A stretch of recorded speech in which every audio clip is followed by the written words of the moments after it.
Yes, reka mbifurize kugubwa neza mwese mukunda ibiganiro myira kuri Rwanda Sport Channel aho mumenyera byinshi mu makuru y'imikino abavugwa mu Rwanda. Ubwo rero mba mvuga ni buri kanya uko mbonye amakuru mba ngomba guhita nigaragaza kugira ngo mbagezeho ibivugwa hanyuma namwe mubimenye ndetse iwe munashyireho ibitekerezo byanyu uko mubibona ari nako munakora like. Hanyuma kandi abatarakora subscribe namwe nkababwira ni muri hehe ni mukubite mubangura kugira ngo namwe ibyo twateguye bijye bibageraho mu buryo bwihuse kandi namwe mubigeze ku bandi ari nako kandi mukiraho n'ibitekerezo byanyu mukanakora na like. Ubwo rero aho muri hose mu bice bitandukanye by'igihugu ndetse we n'abari ku mugabane wa Afurika, abari ku mugabane w'i Burayi, Aziya na Amerika y'Epfo n'iya Ruguru ndetse n'umugabane wa Oceania, mwese nongeye kubaha ikaze. Kuri Rwanda Sport Channel rero tugiye kuhaganirira ku makuru y'imikino avugwa mu Rwanda. Ni byinshi narababwiye ngo ibintu biba bihinduka buri kanya ngaba babona bibeshye rimwe na rimwe bagahita bavuga bati reka tugire ibyo duhindura. Ndavuga nko ku mikino yo kuri uyu wa gatanu, umukino wa Champions League utari ikipe y'u Rwanda, amakipe yo hanze nubwo wenda hari yavuze ko igiye kwakira mu Rwanda ariko niba bisobanuye ko ari inyarwanda. Hanyuma hakaba na Rwanda Premier League, imikino bari babusanyije, imikino bari bahuje, umwe ubera kuri Kigali Stadium undi ubera ku Mahoro. Hari amakuru agezweho ravuga ko hari amavugurura yabayemo. Ubwo kandi hagati aho reka nkubwire ko hari n'ibindi bivugwa nyuma yaho ya makipe yo muri Sudani yemerewe gukina muri Rwanda Premier League. Rwanda Premier League hari calendrier yari yibitse yari yaramaze kunoza ariko ivuga iti isaha n'isaha turagatura hasi. Ese biteye bite? Imikino imwe n'imwe APR na El Merreikh zitegerejwe ryari? Rayon Sport na El Hilal umukino w'amateka utegerejwe ryari? Hanyuma se izi kipe ubundi ziratangira zite? Ibyo ndabikubwira muri aka kanya wowe bahafi yanjye. Ariko kandi Rayon Sport nayo ntigibura kandi mu tuntu dushya tuba tuyivugwamo. Kera kabaye n'abadepite bavuze bati si bya Rayon Sport twumva bimeze bite nabo barabyibaza. Ese iyi dosiye yo iteye ite? Reka rero nabyo tubibagezeho muri iki kiganiro. Ariko kandi reka mpere noneho ku byo twari twavuzeho ku munsi w'ejo bya Rwanda Premier League ikomeza ku munsi wayo wa 8. Nyibibutse uko imikino iteye, Gasogi na Kiyovu nizo zibanziriza izindi muri Rwanda Premier League. Hanyuma ku wa gatandatu nakubwira ko ikipe ya Bugesera igomba kuzaba yibarangura mu kibuga n'ikipe ya Rutsiro, Amagaju akibarangura mu kibuga n'ikipe ya Etenseri, ikipe ya Polisi ikibarangura mu kibuga n'ikipe ya Gicumbi, hanyuma ikipe ya Marine ikibarangura mu kibuga n'ikipe ya Gorira kuri wa gatandatu. Ni nako ku cyumweru ikipe ya Mukura Victory Sport zibarangura mu kibuga na Muhanga, Rayon Sport ikibarangura mu kibuga n'ikipe ya AS Kigali. Iyo niko umunsi wa 8 uteye.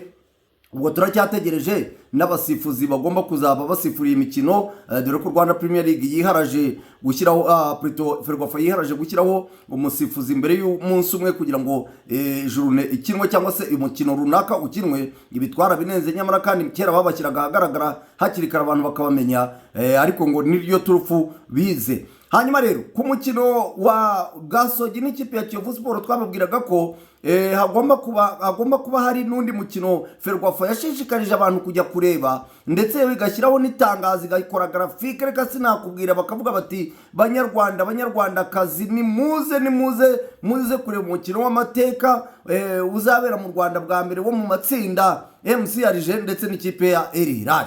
Uyu ni umukino rwose bari bashishikarije abanyarwanda, ariko tutaciye ku ruhande turabinenga tuti niba hari umukino wa Rwanda Premier League wa Gasogi na Kiyovu, ikipe z'abanyarwanda, ikipe zivamo abakinnyi bakina mu ikipe y'igihugu, ni ikipe abayobozi bazo baba bakoze ibishoboka byose bakirya bakimara kugira ngo tubone ko nibuza ayo makipe yagira uruhare mu iterambere ry'umupira nyarwanda. Niwo mwakabaye mushishikariza abantu kujya kuwureba mukabitsindagira rwose, bijyanye nuko abafana ku kibuga aribo batunze amakipe. Kandi nanone tuti Ferwafa ntabwo yakabaye ariyo ikangurira abantu kujya kureba umupira wa club yakabaye yirwariza, cyangwa se nkuko bari babikoze abanyamakuru bakagira uruhare mu kuwamamaza. Ibyo nabyo ntacyo, haba binyuze ku mbuga nkoranyambaga zabo, yewe n'amaradiyo bibaye ngombwa bakaba banayaha amafaranga mu rwego rwo kwamamaza. Ariko kumva ko Ferwafa ari iri kwamamaza umupira wa club kandi hari izindi club nyarwanda zakabaye zifashwa nazo kwamamarizwa byaragahumamunwa. Ubwo rero hari impinduka zabayemo, sinzi uko babigenje, niba Kenisi bamuvuze bati nyamuneka reka tugabane tubirebe tubihuze, cyangwa se niba Kenisi ari we wavuze ati nanjye reka ariko uko byagenda kose Kenisi ntabwo yajya mu kintu cya for free, ntabwo yajya mu kintu cy'ubuntu. Uko byagenda kose hari ukuntu babyumvikanye ku buryo Kenisi nawe abonamo pourcentage. Bavuze bati rero reka tubihuze, iyo MCRG ikine na El Hilal, hanyuma nyuma y'uwo mukino ikipe ya Gasogi ikine na Kiyovu. Kenisi ntago sinzi niba wenda yakwemera kutubwira ibyo yahawe cyangwa se ibyo bemeranyijwe niba navuga ngo na El Hilal aho ni Ferwafa, ukurikije ukuntu Ferwafa yirukaga muri ibi bintu, sinzi niba amafaranga azavamo cyangwa yari kuvamo n'ubundi bari kuzayaha El Hilal. Uko byagenda kose twarabivuze, hari uburyo ki yagomba kuzajya muri Ferwafa cyangwa se azajya muri Ferwafa mu buryo ubu cyangwa se buriya, kuko El Hilal turadufaranga sinzi niba idukeneye cyangwa se wenda niba inadukeneye, ariko nabyo simbizi, yakabaye n'uri ikora mobilisation yayo itifashishije Ferwafa. Ariko ubwo sinzi ibyo bumvikanye na Gasogi. Umukino wa Gasogi na Kiyovu wimuriwe kuri Stade Amahoro kuri uyu wa gatanu nyuma y'uwa MCRG n'ikipe ya El Hilal. Ubwo turaza gukurikirana, turaza gucengeramo tumenye tuti mbese hakozwe iki, byagenze bite, ubwumvikane bushingiye kuki, negociation bahurije hehe kugira ngo umukino wa Gasogi na Kiyovu wimurirwe kuri Stade Amahoro nyuma y'uwa MCRG n'ikipe ya El Hilal. Byakozwe bite, humvikanwe iki? Ubwo rero turaza kubikurikirana nabyo, nimugire wasi kandi ndatekereza ko uko byagenda kose n'akari mu nda y'ingoma karamenyekana, turamenya uko babyumvikanyeho. Ariko nta mahire kwa babyumvikanye, kuko abakunze umupira w'amaguru mu Rwanda bose barazwi, umubare wose urazwi. Iyo ubahamagaye ngo berekeze kuri Stade Amahoro, ubwo menya ko aho utabahamagaye batari buhage. Ni bamwe rega, ni bamwe rwose turabizi. Hanyuma rero ubwo nyuma yo kwemererwa kwa amakipe yo muri Sudani, ikindi wamenya nuko Rwanda Premier League yari ibitsaga papuro, yari ibitsaga karandiriye yakoze, ivuga iti isaha n'isaha baramuka batwemereye turahita tugaragaza ko amakipe azahura mu buryo ubu cyangwa se buriya. Bakaba rero bamaze no kubishyira ahagaragara, amakipe bamaze kuyabwira bati yitegure gukina n'ikipe ya El Hilal, yitegure gukina n'ikipe ya El Merreikh. By'itangiriro ikipe ya Kiyovu Sport niyo ihita imatana n'ikipe ya El Merreikh kandi bagakina kuwa mbere. Ibi nabyo ndaza kubireba, se ushobora gukina kuwa gatanu gukina no kuwa mbere, ariko iminsi birimo da si iminsi 3 se, ni iminsi 3 rwose, amasaha 72 abarimo. Ugakina kuwa gatanu ugakina no kuwa mbere, nta mpamvu yo kukiyovu yakwinwigiriza. Kuwa gatanu urakina no kuwa mbere ugakina.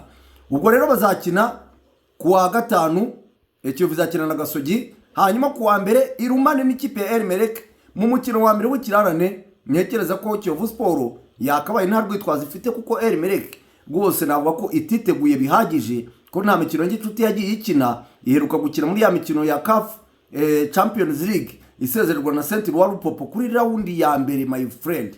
Ubwo rero nta bundi yakugiye mu byo kugenda mu nzira n'iki, nta rwitwazo Kiyovu wakabayeho guprofita ukabona amanota 3 kuri uyu mukino. Bitandukanye n'ikipe ya El Hilal, iyo yagiye igira gute ikintu utwo dukino twa gicuti, ndetse ikanakomeza no muri raundi yindi ya CAF Champions League, iyo ubona ko mu by'ukuri hari ukuntu yaba ihagaze ugereranyije n'ikipe ya El Merreikh.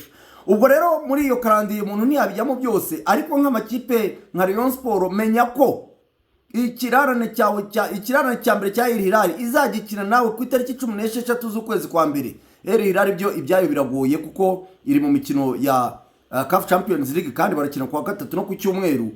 Byo bizagorana no kugira ngo yuzuze imikino 9 abandi bazaba bamaze gukina, kandi n'iyindi izagenda yiyongeraho izaba itarayikina. Nzaba ndeba uko babimanaginga, mfite amatsiko wa mugani wa muririmbyi yo kuzana uko babimanaginga.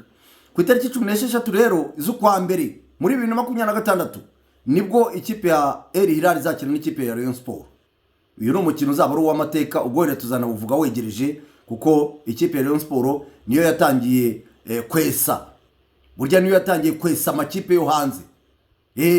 Rayon Sport burya ifite amateka, niyo yatangiye kwesa amakipe yo hanze, ubwo yakabukiraga ikipe ya El Hilal ibitego 4-1. Bantu mukiri batoya mujye mubimenya, ni mbere ho gato ya Jenoside yakorewe Abatutsi mu 1994, Rayon Sport yesheje El Hilal ibitego 4-1 hariya kuri Stade Amahoro.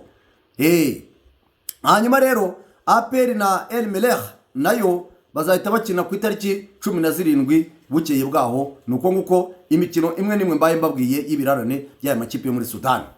Reka rero ninage muri Rayon Sport. Muri Rayon Sport twagiye tubigarukaho inkundura inkubiri y'ibibazo byari biyirimo cyangwa se bikina yirimo, ntabwo umuntu yabica ku ruhande, aho byageragaho abayobozi bandikiranaga amabaruwa cyangwa se bandikaga amabaruwa avuguruzanya.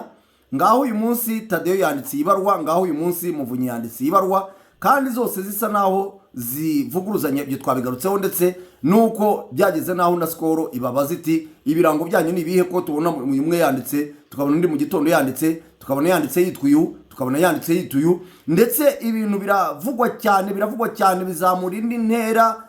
Abantu batukaniramo, abitwa ba Martin ku maradiyo baretukana, reka sinakubwira, abandi nabo barasesengura, reka sinakubwira, ibintu birakomera, birayogera. Inteko rusange iratumizwa, abandi bati reka iyo nteko rusange nituyemera. Ibyo bintu ndetse bigeraho bandika bati turayisubitse. Ibintu bitera rwaserera mu maradiyo, biravugwa. Kera kabaye rero RGB yagombaga kwitaba inteko rusange, inteko nshinga amategeko kuri uyu wa gatatu. Ibi ni bisanzwe ko ibigo bitandukanye bitumizwa bikabazwa ibyo bikora, bigatumizwa nyine mu nteko nshinga amategeko bakabaza ibyo bakora. RGB rero nacyo nk'ikigo cya Rwanda Governance Board, urwego rw'igihugu rushinzwe imiyoborere, narwo rugomba kubazwa kuko narwo ni ikigo cya leta, rukabazwa ibyo rukora. Ibyo mu byo rukora rero nk'uko mubizi harimo gukurikirana imiyoborere y'imiryango itagengwa na leta, ariyo yiyingiyi nyine izo za Rayon Sport ndetse n'ibindi bigo bitandukanye. Muranabizi ko burya uru rwego rwa Rwanda Governance Board burya nirwo rushinzwe gukurikirana ibikorwa inzego zitandukanye, yewe bakanatanga n'amanota uburyo kiziyobora, bakanatanga n'amanota bati mu rwego rw'umutekano bimeze gutya na gutya, mu rwego rw'itangazamakuru u Rwanda rufite amanota ya naya, mu rwego imibereho myiza y'abaturage, gutyo. Rwanda Governance Board nirwo rushinzwe kugenda rubikurikirana, rugakurikirana uko u Rwanda ruyobowe. Nyine murumvamo governance, imiyoborere, rugakurikirana uko u Rwanda ruyobowe mu buryo butandukanye, bakabikurikirana hanyuma bagatanga amanota buri mwaka. Uko umwaka utashye burya Rwanda Governance Board itanga amanota ku miyoborere y'igihugu muri domaine zitandukanye zayo z'iyo miyoborere. Ubwo rero abadepite nyuma harimenye barabikuye mu maradiyo, byanze bikunze babyumvaga ku maradiyo bumva bicicikana. RGB barayibaza bati, ni inkuru dukesha Igihe, katujye dukotinga, barayibaza bati ibibazo bya Rayon Sport biteye bite bantu muri RGB, ko ari mwebwe mushinzwe gukurikirana ibibazo by'iyi miryango, ko twumva yegere, ko twumva muri Rayon Sport harimo ibice, ko twumva buri kanya bacagagurana, bimeze bite. Ndatekereza ko ubundi ariko nanone ni nk'ibyo byose abadepite bacu ariko bitwara bivuze nabo, ubundi twakabaye dufite abadepite bari muri Rayon Sport bo simvuga bari mu miyoborere, ariko bakurikirana ubuzima bwa buri munsi bwa Rayon Sport, bitabira imikino ya Rayon Sport ku buryo amakuru bakabaye bayafite, ndetse n'ikibazo bakakibaza atari uko bacyumbice mu maradiyo. Rayon Sport nk'ikipe ikundwa cyane burya muri za Tanzania, aho Yanga na Simba baba bafite abadepite ndetse n'amakipe yabo byanze kuze mu nteko nshinga amategeko bayagarukaho. Ariko twagiye tubivuga kenshi, ubusanga abayobozi ari nabo bakabaye badufasha ahubwo gutanga umurongo mu makipe, kuko abantu barabubaha.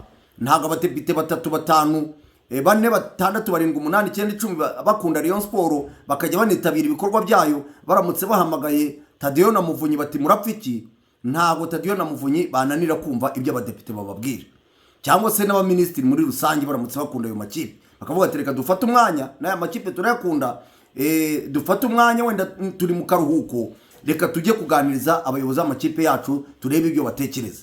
Ariko kubera ko tutabeshyanye, abo badepite navuga ngo ntago hari bakunda umupira wo mu Rwanda, abo baministiri busanga badakunda umupira wo mu Rwanda, nta mwanya bayaha wo kugira gute wo kuba bana yatekereza cyangwa se ngo banayagira inama. Duheruka abantu bakundaga umupira muri leta cyane cyane mu bihe byaba Makuza Bernard, tugaheruka abadepite bakundaga umupira mu bihe byaba Agnes Mukazibera niba mbyibuka neza, ndetse na Mukanoheli Saidati. Abo ngabo bari mu nteko nshinga amategeko, buri wese akunda Mukanoheli Saidati akunda Kiyovu, Agnes akunda Rayon. Tugaheruka abadepite nk'aba depite nde my friend, depite nde kwari uwo mwibagiwe, kandi hari umudepite nawe wigaragaza. Hari Minisitiri Diane Gashumba wari Minisitiri w'ubuzima nawe yakundaga Rayon ndetse akanaguruka. Abo ngabo baratunerezezaga cyane, bagatuma n'ambiance iboneka ku mupira, bagatuma n'abantu bavuga bati kumbe hari n'abayobozi badukunda, ukabona ni byiza cyane, biba bishyushye. Ariko muri iki gihe ubona ko abayobozi bo mu nzego za leta, bo mu nzego za hejuru za politiki basa n'abacitse intege ku gukunda amaklebe. Ubwo rero ntago abadepite bakabaye babaza ikibazo cya Rayon Sport ari uko bacyumviye ku radio, ahubwo bakabaye bakibaza uko nka benshi cyangwa se bamwe muri yo banayifana bamenye ibyayo. Ariko nanone bikambwira iki, bikanyereka ko Rayon Sport ni ikipe ikomeye nyine igomba gukurikiranirwa hafi. Ntimugire ngo kuba ikibazo cyayo cyabajijwe mu nteko nshinga amategeko suko ari ikipe ikomeye, ni ikipe ikomeye. Ubu se wagize ngo amakipe menshi wagize ngo ibibazo byayo za Kiyovu bazi ikibazo cyayo mu nteko nshinga amategeko wahehe, nyamara kandi nabo yegere ihoramo mu minsi yashize yari irimo nabo basaba inteko rusange. Ubwo rero RGB iki kibazo ikaba yakibajijwe, bakaba bavuze ko iki kibazo bakizi kandi bari kugikurikirana, ndetse yewe ngo babagira inama yo gukurikiza inzira y'amategeko, ngo ayo mategeko ari gutegurwa, ari kunozwa, ngo ayo mategeko niyo azatanga umucyo n'imiyoborere ya Rayon Sport. Ubwo rero mumenya bisobanuye ko iri tsinda ry'abanyamategeko twababwiye ngo rya Sports Farm Law ari ryo rishobora kuzatanga amategeko azagenderwaho bagatora ubuyobozi bwa Rayon Sport mu kwezi kwa mbere. Ubwo n'urwego rumwe, urumva niho bigana. Izi ntureka zirasa naho ubu ngubu navuga ko zigiye kuba zishyizwaho akadomo, hanyuma abantu bose bakayoboka inzira y'amategeko, ari nacyo natwe twakomeje kuvuga. Ni nabyo rero RGB yababwiye kuri kubikurikirana, kandi ko amategeko ari kuvugururwa, hanyuma hakazashyirwaho urwego rumwe rukurikirana Rayon Sport. Umuyobozi akabazwa ibi, undi akabazwa ibi, undi akabazwa ibi, nta kugongana ngo ngaho board niri gukora ibi, ngo ngaho komite ya association niri gukora ibi. Ibyo ngibyo nibyo RGB yashubije mu nteko nshinga amategeko. Ariko menya ko Rayon Sport nabyo ari ikipe ikomeye, kuba abadepite bayibaza nubwo nanone tubanenga tuti nyaboneka mwakabaye ibyo bibazo mubizi, bamwe muri mwe muvuga muti turayifana turayikurikirana, kandi turabizi ko nta yindi kipe mufana n'ubundi cyangwa se mwitabira imikino yayo. Kuba mutitabira imikino kandi namwe muri abavugizi ba rubanda, ari mwebwe mwakabaye mumenya ibi bibazo, mukabihata RGB munabizi, inkomoko yabyo munayizi. Umudepite akaba yahaguruka agasesengura akavuga ati n'ubundi ndi umureyo, ibi bibazo nzi isoko yabyo RGB, namwe wenda niba hari uruhare umudepite abashinja akaba yabisesengura mu buryo butandukanye.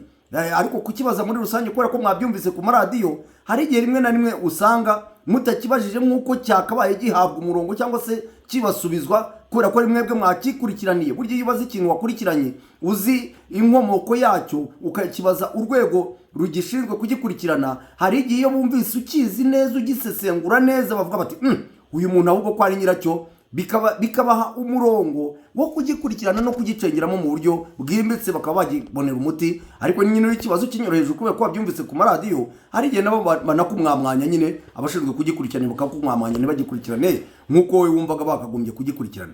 Murakoze cyane rero, ngaho mukomeze mubane nanjye kuri Ronda Sport Channel. Andi makuru mashya nayo arakomeza kubageraho uko amasaha n'iminsi byicuma. Murakoze cyane, bye bye.